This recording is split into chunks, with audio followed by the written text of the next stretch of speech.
Manila Broadcasting Company. Sa balita, komentaryo, isyu, serbisyo publiko. Aksyon Radio! Sa Bacolod, Aksyon Radio! Aksyon Radio!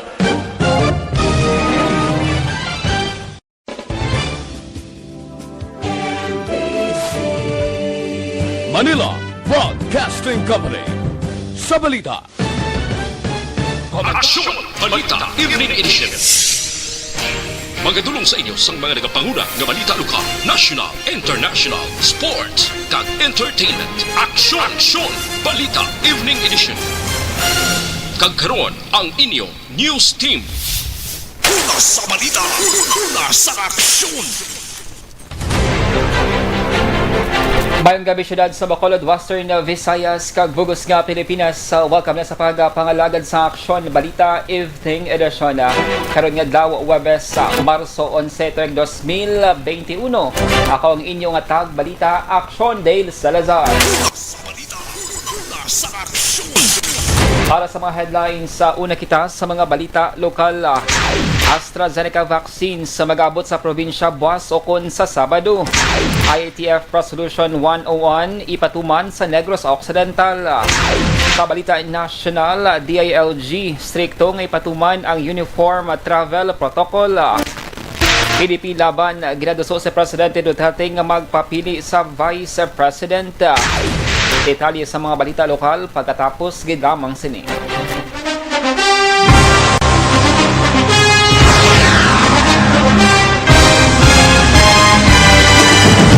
Mga balita nga una nabatian, mga impormasyon nga nakaapekto sa pagpangabuhi sang tanan, drama nga naghatag kabuhi sa istorya sang paglaom, paghigugma kag pagpasimpalan, serbisyo nga makatalandog balatyagon kag nagbunga sang pagsanyog, istasyon sang tanan sa sulod na sang 51 ka tuig, istasyon nga hindi kamupag kalipatan. Pito ka mga kongresista, isa ka gobernador ang araw sa nagkulist sampedaya yung pamangkot to nagligad para pamaninga minawagay sa ngalan wala to naman nga maglapit na lang ang eleksyon pagwa. Sakit lang kung kays nga katapos ang media nga mag-report lang sa senaryo kabisan mahatagan kamo tsansa nga makapalayag sa inyo hibubunot batok sa pulis. Kaya kontra wala niya tsansa mo, nagpasarhag na ang kamera, wala ang ila counterpart sa Senado, nagpabungol-bungol. Kamuda daw ga pinagusto lang sa kamera, insulto sa Senado. Una sa balita, una sa aksyon, sa Bacolod, Aksyon Radio. Today, DOA is confirming that a 38-year-old female Chinese patient under investigation, or PUI, is positive for the novel coronavirus 2019-10-CoV. I issued an order to Executive Secretary Major Dia clearly laying down the responsibilities of each department in implementing the Bayanihan to Heal as One Act. Makabig nga pinakadako nga hangkat nga natubang sang pungsod Pilipinas ang COVID-19 pandemic. Tanan nga sektor ang apektado. Tanan nga kinahanglan sang pagtamod kag nagakaigo nga pagserbisyo. Bisan pa ang industriya sang pagwaragwag nagapangatubang sang kaangay nga pagpanghangkat. Apang Aksyon Radio Bacolod wala nagbiya sa pagpangalagad sa kahanginan sa pihak sang kabudlayan, peligro kag risgo nga dulot sang pandemya.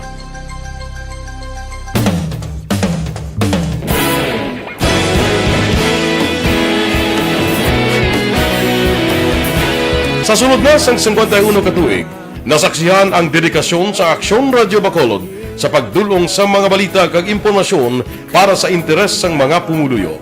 Pila na ka henerasyon ang nag-agi, komitido sa gihapon ang Aksyon Radio Bacolod nga mag-alagad sa kahanginan nga tampad, wala sang ginadampigan kag ginahalungan ang kamatuuran. Sa tunga sang mainit nga away sa politika, ang istasyon nagapabilin na nga patas sa pagtalakay sa mga isyu kag problema. Bilang tagbantay sa kamatuuran, ginatagan sa importansya ang tawhanon nga kinamatarong kag nagakaigo nga proseso agud mawaragwag sang husto ang balita kag malikawan ang paglaptas ang salak nga impormasyon. Sa pagluntad sang kalamidad, gindulong sa inyo ang sitwasyon sa palibot kag padayon nga nagahatag sang pahanundom agud maluwas ang kaugalingon, ang pamilya, kalakip na ang tanan nga kaaksyon. Sa tion sang kasubo, nanari-sari nga mga matahom nga drama ang nagalingaw sa inyo. Ang inyo reklamo amon ginpamatian kag ginhatagan sang aksyon. Padayon ang reforma sa serbisyo ang ginahimo sa Aksyon Radyo Bacolod, agud madulong ang balita sa diin ka man nga bahin sang kalibutan. Ang Aksyon Radyo Bacolod nagapanguna sa kadamuon sang online engagement sa isla sang Negros. Ang Facebook followers sa istasyon ang nagdangat na sa masobra tunga sa milyon. Bacolod kag Negros anon inyong pamatian. Istasyon nga nagapalaplag sang kamaturan. Humalin sa tutubtub suwong, nagapanguna sa gihapon sa balita, serbisyo publiko kag kalingawan ang Aksyon Radio. Napili bilang finalist sa UP Broadsox Choice for Gandingan ng Katarungan sang Gandingan Awards 2020 ang Aksyon Radio Bacolod. Naghakot man sang pagpasidungog ang makatapo kag programa sa Aksyon Radio Bacolod sa Tingog kag Handurawan Awards 2020. Ang tanon nga kadalagan nga naangkon sa Aksyon Radio Bacolod sa masobra 5 ka dekada ang nagapatimaan lamang sang padayon nga pagsalig sa mga pumuluyo sa radyo nga nangin kabahin na sa ila matag adlaw nga pagpangabuhi.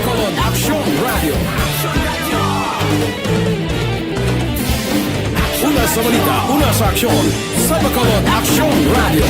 Kaulog na ngay, sagsag ang mga kahintangan.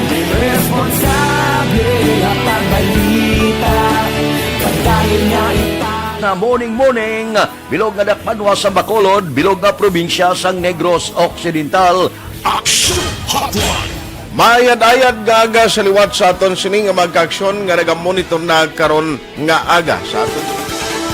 Maayong udto Pilipinas, Aksyon Balita Banat Bulig. Mayong hapon naman sa itong mga palanggagamang palamati. Ang inyo naman kubos nga lagad sa Tito Wilma, upod ninyo karong nga hapon sa pagpangalagad sa palatuntunan. This is my life. Amon, first time ni natabo diri sa aton sa Pilipinas kag sa kalibutan nga nag-amo ning senaryo ta. Yes, maayong gabi kalibutan. Welcome na sa pagpangalagad sa Aksyon Firing Line. May gabi sa liwat, kamusta naman mapalangga naman tagpalamati, region-wide mga palagag kita sa labilin isa ka oras, 19 minutos, karon gadlaw Miyerkules. Anniversary Aksyon Radio Bacolod. Isa po kayo sa haligi ng katotohanan para sa kapayapaan, hindi lang sa siyudad ng Bacolod, kundi pati sa lalawigan ng Negros Occidental. Mabuhay ang Aksyon Radio Bacolod. Sa pihak sa mga pagdilaw ay natubang sang komunidad, padayon nga nagpangalagad sa inyo. Kahapon, subong kag sa palaabuton ang Aksyon Radio Bacolod. Una sa balita, una sa aksyon, sa Bacolod, Aksyon Radio.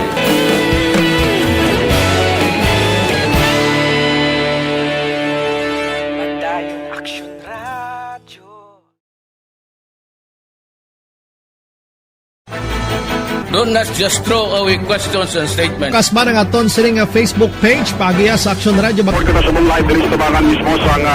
Ladies and gentlemen, this is Aksyon Radio Bacolod. Aksyon Radio Bacolod, number 1! Nagpanguna ang Aksyon Radio Bacolod sa pinakaulihing survey sang Nielsen nga kakuha sang commanding radio station share para sa fourth quarter sang tuig 2020. Kami nagapasalamat sa aton mga kaaksyon sa padayon nga pagsalig kag pagsuporta. DYEZ Aksyon Radio Bacolod, number 1 with 40.10% radio station share. Number 2, Bombo Radio, 38.70%. Number 3, RMN Bacolod, 14.50%. Aksyon Radio Bacolod, number 1. During this crisis, the result of the survey proves that Aksyon Radio Bacolod serves the public best and will continue to give you the best broadcasting activities. Madamo nga salamat mga Balita, una sa aksyon. Lasay sa Jess Action Radio Philippine Standard Time kagaron sa detalye na sang mga balita lokal. Mag-aabot buwas ngadlaw Bernes o kun sa Sabadong AstraZeneca vaccine sa mga syudad sa Bacolod kag Negros Occidental para ibakuna sa mga senior health care workers sa pagbisita ni National Task Force Against COVID-19 Deputy Chief Implementer kag Testing Czar Secretary Vivencio Dizon sa may syudad sang silay subong adlaw. Iyagin siling nga Marso 10 sa nag-abot sa Iloilo ang 10,000 doses ng AstraZeneca vaccines kag natala na ipanagtag sa mga probinsya sa Western Visayas. Sulo kay Dizon ang regional office sa mo ang mag-anunsyo sa kadamuon sa bakuna ay hatag sa mga syudad kag probinsya. Dugang pasining nga may dugang man nga supply sang Sinovac vaccine sa magabot sa Pilipinas sa katapusan nga bahin sang Marso. Nagapati si Dizon nga liwat man nga matagan sa ikaduwa nga batch sang Sinovac vaccines ang Bacolod kag Negros Occidental. Dumating na po yung AstraZeneca vaccines for Region 6, 10,000 doses arrived yesterday and they're now being distributed by the regional office. Negros should get them by tomorrow. Hindi ko pa po alam, but the regional office will know the exact numbers. Nabatyan si Testing Czar Vivencio Dizon. Samtang natala na nga magsapol si Governor Bong Lacson sa mga alkalde sang banwakal syudad sa Negros Occidental lagod talakayo ng pagpatuman sang IATF Resolution 101 umpisa sa Marso 15. Suno kay Lacson, mag-a-issue siya sa executive order bangod duyag sini nga masala sa gihapon ang nagasulod sa probinsya kag malikawan nga magtugas ang madamo pa nga kaso sang COVID-19. Suno sa gobernador ang mga luyag magsulod sa probinsya ang i-require nga magpresentar sang negative RT-PCR test result bisan pa nasaad na sa Resolution 101 nga hindi na kinahanglan apang ginpahayag sini nga lakip sa resolusyon among poder sa mga LGU nga magpatuman sang kaangay nga pulisa kon kinahanglanon. Sa naibaan nga naglamot na sa 53 sa aktibo nga kaso ng COVID-19 sa probinsya, apang karon nga semana naglamot naman liwat sa ginabanta 150 ka active cases. Friday, I will have a Zoom meeting with the mayors and tell them about this directive that we now have to implement Resolution 101. But I will also issue in my executive order requiring all travelers coming inside into Negros Occidental, requiring them to show an RT-PCR test. Dapat yan si Governor Bong Lacson. Sa dugang pang balita lokal, ginklaro ni Visa mga operator Frank Carbon nga wala sa gihapon gina-require ang medical certificate travel pass kag negative nga RT-PCR test sa mga nagabiyahe Bacolod Iloilo vice versa. Sa interview sa Aksyon hotline, ginpahayag ni Carbon ang executive order na ginpagwa ni Iloilo City Mayor Jerry Treñas ang para lamang sa mga magabiyahe gikan sa ibang nga rehiyon nga plano nga magsulod sa Western Visayas. Dugang pa ni Carbon nga ilan na obserbaran nga nagadamo naman ang kaso sang COVID-19. Wala na kaya kinahanglanon pa sa mga dokumento, why na ng medical certificate, why na ng travel pass. Kag wala na ni ang dapat may negative ka nga RT-PCR ng swab test. Wala, Iloilo Bacolod, Puro man ka or pass ka. Dapat yan si Wisam Operator Frank Carbon.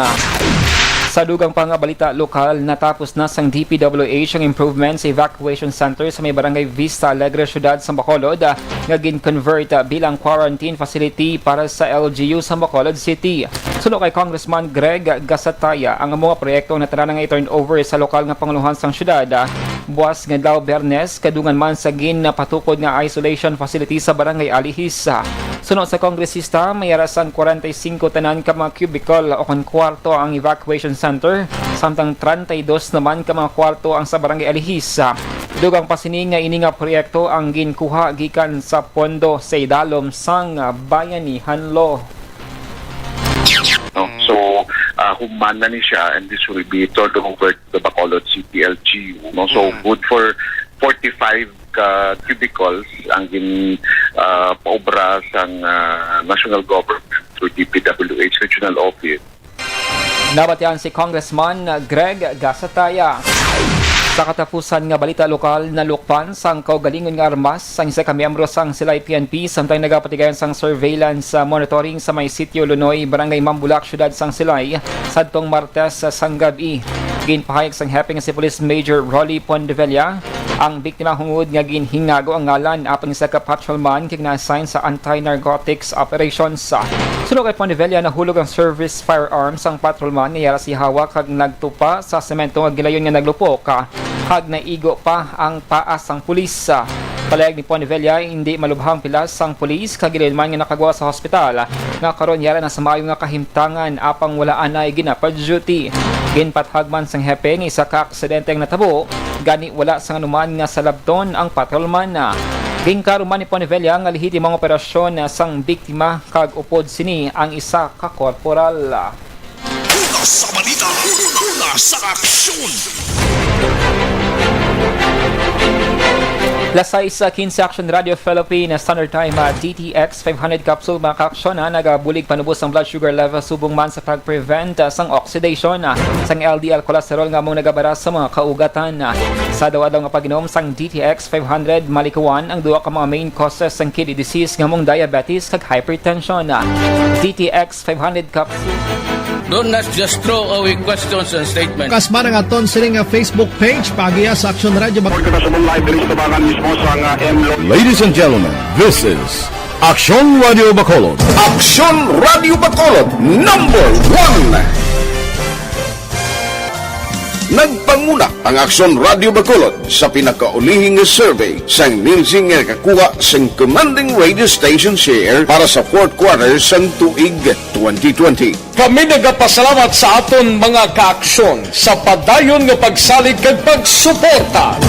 DYEZ Aksyon Radio Bacolod number 1 with 40.10% radio station share. Number 2, Bombo Radio 38.70%. Number 3, RMN Bacolod 14.50%.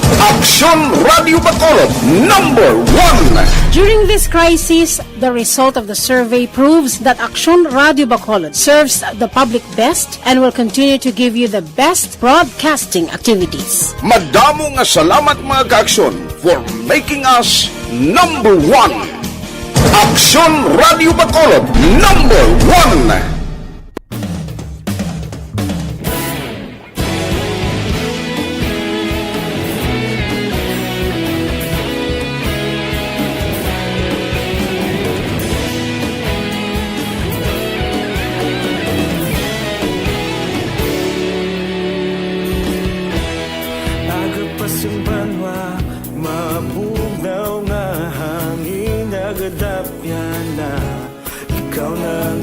Pamatian namon ginasandigan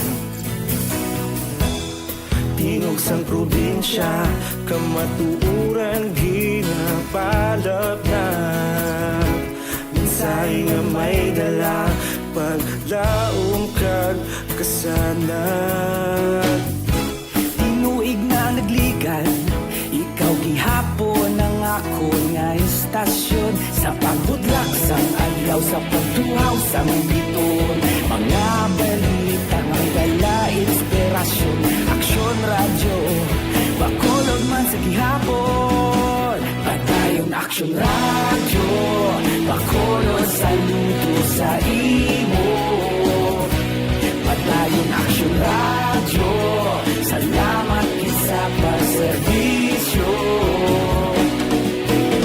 Patas ka balanse Patuod ng mensahe Wala sang hinadang pilihan Padayon Aksyon Radio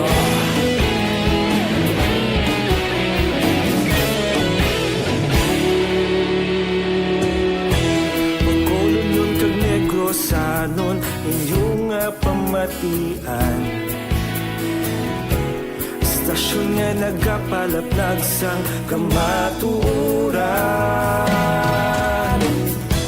Mabakod nga prinsipyo Reporter handa sa serbisyo Kahapon, karun kag sa gihapon Kita magapadayon Tinuig na nagligan Ikaw gihapon ang ako nga istasyon Sa pagbutlak sang adlaw Sa pagtuhaw sang biton Mga balita nga may dala inspirasyon Aksyon radyo Bacolod man sa gihapon Padayon Aksyon Radio, Bacolod saludo sa imo.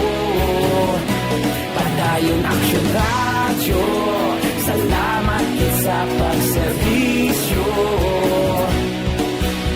Patas kag balanse, matuod na mensahe, wala sa ginadampigan. Padayon Aksyon Radio. Una sa balita, una sa aksyon, sa Bacolod Aksyon Radio. Una sa balita, una sa aksyon, sa Bacolod Aksyon Radio. Ikaulog na na'y saan ang mga kaintangan. Responsable na pagbalita, pagdayon na italak na. Malasig pero sigurado, aksyon na may dalang at palangga.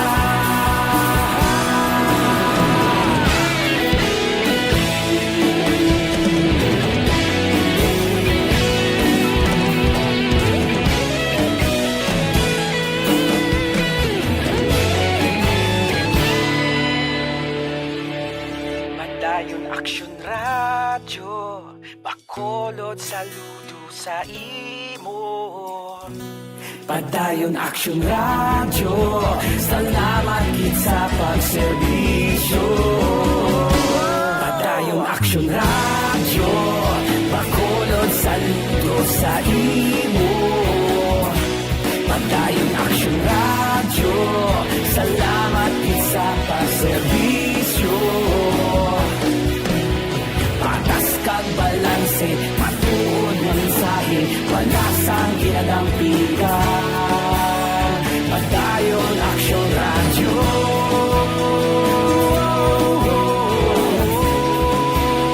Padayon Aksyon Radio.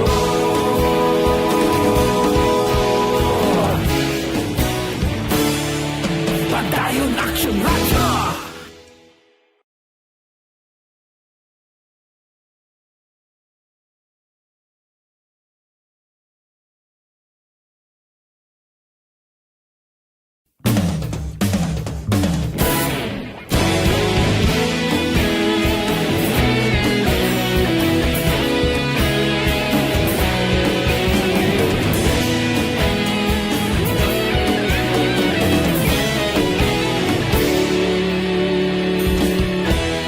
Agapasumbanwa, mabugnaw nga hangin agadapyan na.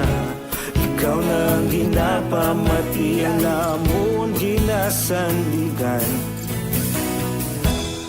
Tingog sang probinsya, kamatuuran ginabalot na. Balita sa aksyon!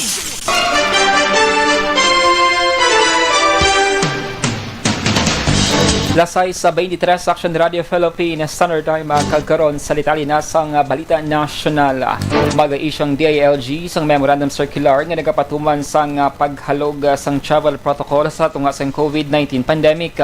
Ini matapos nga may pila ka mga LGUs ang naga-require sa gihapon sa mga travelers nga magpresentar sang Travel Authority bisan nga gingkakas na ang ini nga requirement sa idalam sang Unified Travel Protocol sang Gobyerno National.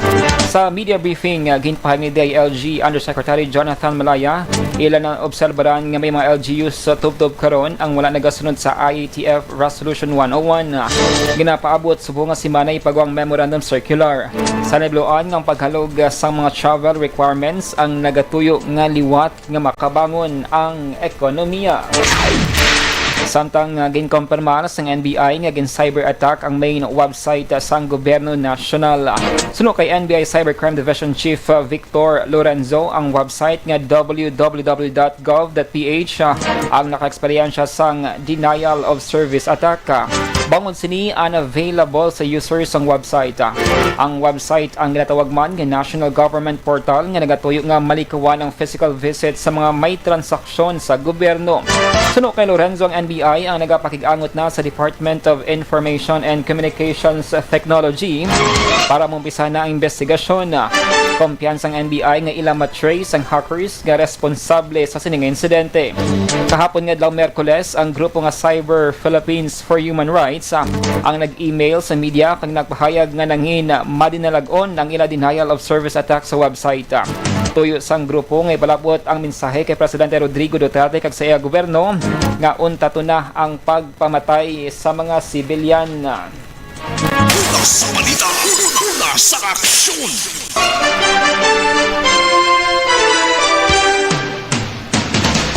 Sa dugang pangabalita national, wala sang plano si Lieutenant General Antonio Parla Jr. nga mag-resign bilang spokesman sa National ITF or National Task Force to End Local Communist Armed Conflict o kon NTF-ELCAC sa piyaksang rekomendasyon sang Senado.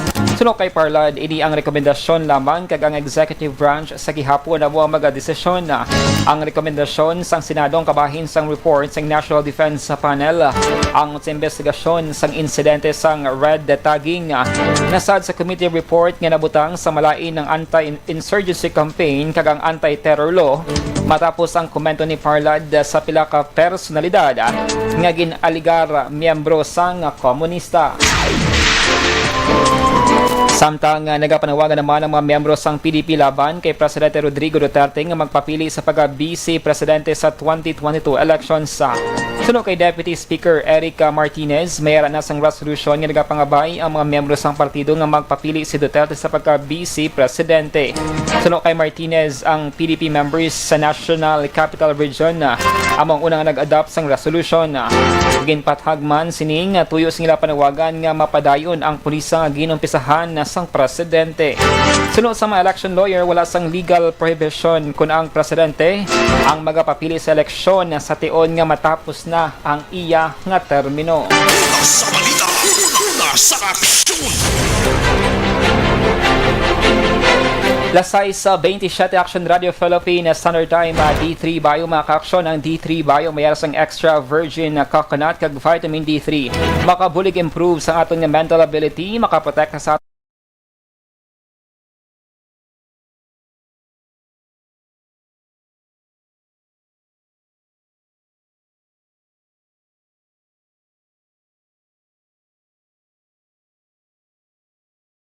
Philippines Standard Time, inyo nabatian ang kabugusan ng mga balita sa Aksyon Balita Evening Edition. Karon nga adlaw Huwebes, Marso 11, tuig 2021. Sa liwat ako ang inyong atag balita Aksyon Dale Salazar. Una sa balita, una sa Aksyon sa Bacolod Action Radio.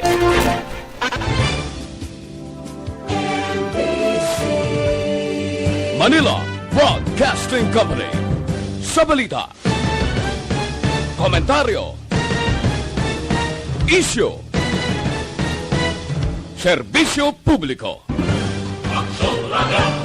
Sa Bacolod, Aksyon Radio. Aksyon Radio.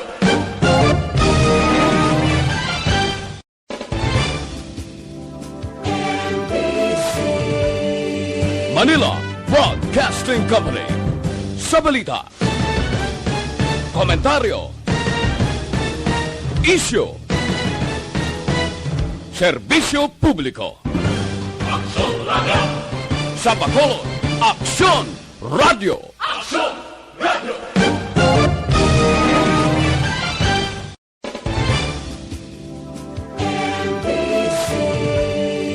Manila Broadcasting Company. Sa balita, komentaryo, issue, serbisyo publiko. Aksyon Radio.